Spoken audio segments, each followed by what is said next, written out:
Assalamualaikum warahmatullahi wabarakatuh. Saya Anissa Nurilia Hermawan dari Prodi Pendidikan Biologi akan mempresentasikan tentang Archaebacteria dan Eubacteria. Oke, langsung saja. Para ilmuwan telah menemukan bahwa terdapat dua kelompok yang berbeda pada organisme prokariot. Dua kelompok tersebut adalah bakteri atau dikenal sebagai Eubacteria dan Archaeobacteria dikenal sebagai Archaebacteria. Sebagian besar organisme prokariot dikelompokkan dalam Eubacteria. Archaebacteria. Oke, langsung saja, yaitu pengertian Archaebacteria. Apa sih itu pengertian Archaebacteria? Yaitu berasal dari bahasa Yunani, yaitu archaeo yang artinya kuno, adalah kelompok bakteri yang dinding selnya tidak mengandung peptidoglikan, namun membran plasmanya mengandung lipid atau lemak. Dan apa sih habitatnya Archaebacteria itu dan di mana tempat hidupnya? Nah, Archaebacteria itu hidup pada lingkungan ekstrim yang mirip dengan lingkungan kehidupan awal di bumi. Untuk ciri-ciri Archaebacteria yaitu uniseluler prokariotik, tidak, yaitu memiliki membran inti sel. Yang selanjutnya memiliki dinding sel, mempunyai satu jenis RNA polimerase. Biasanya hidup pada lingkungan ekstrim, seperti daerah dengan kadar garam tinggi. Dan mereka bereproduksi dengan cara pembelahan biner dan pembentukan tunas atau fragmentasi. Klasifikasi Archaebacteria. Yang pertama, metanogen, anaerobik dan kemosintetik. Metabolisme membentuk gas metana atau CH4. Lalu hidup di tempat dengan kadar metana tinggi. Contohnya yaitu metanogen pada rumen rayap yaitu Lasmopyra, multipara, Ruminococcus albus. Yang kedua, halofil ekstrim. Hidup pada lingkungan berkadar garam tinggi, contohnya Holobacterium. Yang ketiga ada thermophil ekstrim, contohnya Thermoacidofil. Hidup pada tempat bersuhu tinggi dan bersifat asam, contohnya yaitu ada Sulfolobus yang hidup di mata air sulfur.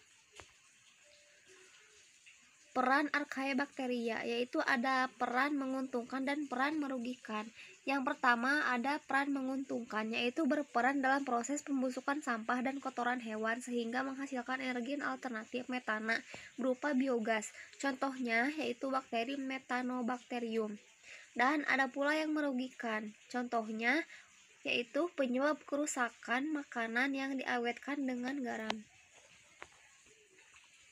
Next ada Eubacteria, yaitu Eubacteria berasal dari bahasa Yunani yaitu yang berarti sejati dan bakteria berarti bakteri. Maka Eubacteria dapat diartikan sebagai bakteri sejati. Adapun kata bakteria berasal dari bahasa bakterion, batang kecil. Maka bakteri dapat diartikan pula sebagai batang kecil. Karakteristik Eubacteria yaitu yang pertama ukuran sel. Bakteri memiliki ukuran yang sangat kecil, oleh karena itu dalam melihat bakteri harus menggunakan alat berupa mikroskop. Rata-rata ukuran bakteri yaitu antara 1-5 mikron. Yang kedua, bentuk sel. Yang pertama ada bentuk kokus atau bulat. Dan ada beberapa bulatan yang dibagi 3, yaitu ada monokokus, diplococcus, dan streptococcus. Yang pertama monokokus. Monokokus berbentuk bulat tunggal, yaitu contoh bakterinya Neisseria gonorrhoeae. Dan selanjutnya ada diplococcus, yaitu bentuk bulat bergandengan dua-dua, contoh Diplococcus pneumoniae. Dan selanjutnya yang ketiga ada streptococcus, bentuk bulat tersusun seperti rantai, contohnya Streptococcus thermophilus. Lalu Staphylococcus bentuk bulat tersusun bergelombol seperti buah anggur, contohnya Staphylococcus aureus. Dan Sarkina bentuk bulat terdiri 8 sel yang tersusun seperti kubus, contohnya Sarkina sp. Selanjutnya, berbentuk basil atau batang. Yang pertama ada basil tunggal atau monobasil. Contohnya Escherichia coli, Salmonella typhi, Lactobacillus. Dan yang kedua ada bentuk diplobasil. Bentuk batang bergandeng dua-dua. Contohnya Renibacterium. Dan yang ketiga ada Streptobacil. Bentuk batang bergandengan seperti rantai. Contohnya ada bakteri Azotobacter sp. Bacillus anthracis. Yang ketiga ada bentuk spiral. Spiral yaitu sesuai dengan namanya bakteri spiral, yaitu bakteri yang berbentuk spiral. Yang pertama, spiral berupa lengkung lebih dari setengah lingkaran. Contohnya ada Spirilium minor. Yang kedua ada koma atau vibrio, berupa lengkung kurang dari setengah lingkaran. Contohnya vibrio koma. Dan yang ketiga ada Spiroseta, berupa spiral yang halus dan lentur. Contohnya Treponema pallidum.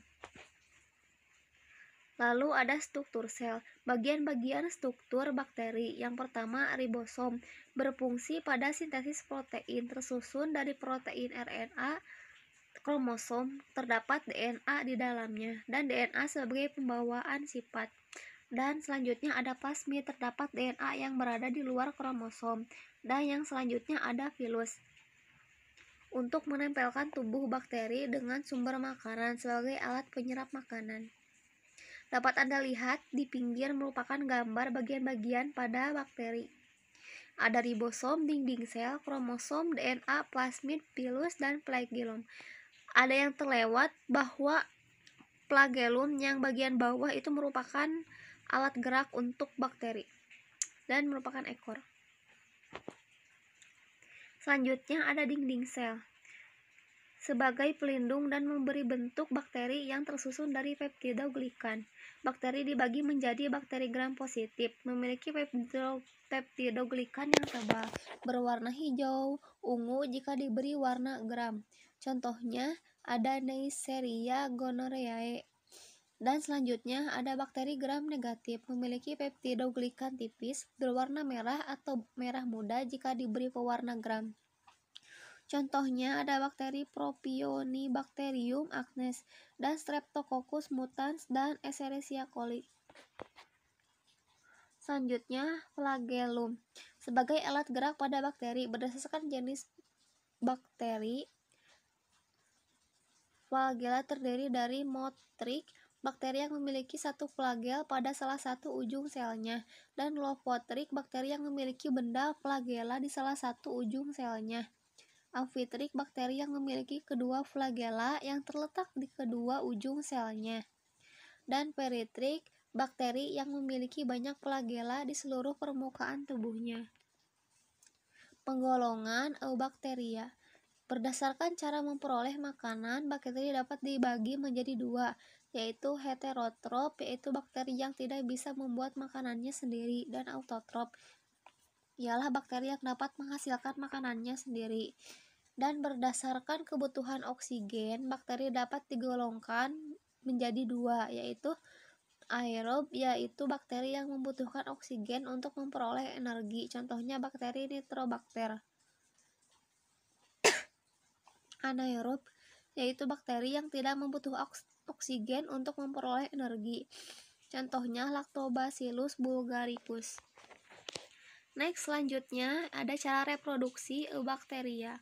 Yang pertama aksesual, yaitu cara bakteri untuk memperbanyak diri secara tak kawin. Umumnya bakteri melakukan pembelahan biner atau berlipat-lipat. Pembelahan terjadi setiap 20 menit. Berikut ini adalah gambar proses pembelahan biner. Yang kedua ada reproduksi dengan cara seksual, yaitu dengan cara melakukan konjugasi. Proses konjugasi ini melibatkan perpindahan materi genetik secara langsung melalui otak sel dengan membentuk struktur seperti jembatan. Contoh bakteri Escherichia coli merupakan bakteri yang bereproduksi secara seksual. Berikut ini gambar yang pembelahan biner. Bisa kalian lihat gambarnya seperti ini prosesnya. Oke, baik, next, selanjutnya peran Eubacteria. Yang satu ada peran menguntungkan. Yang pertama, peran menguntungkannya yaitu mengurai sisa-sisa makhluk hidup, contohnya Escherichia coli, dan pembuatan makanan dan minuman hasil fermentasi, contohnya Acetobacter. Dan selanjutnya berperan dalam siklus nitrogen, contohnya Rhizobium leguminosarum.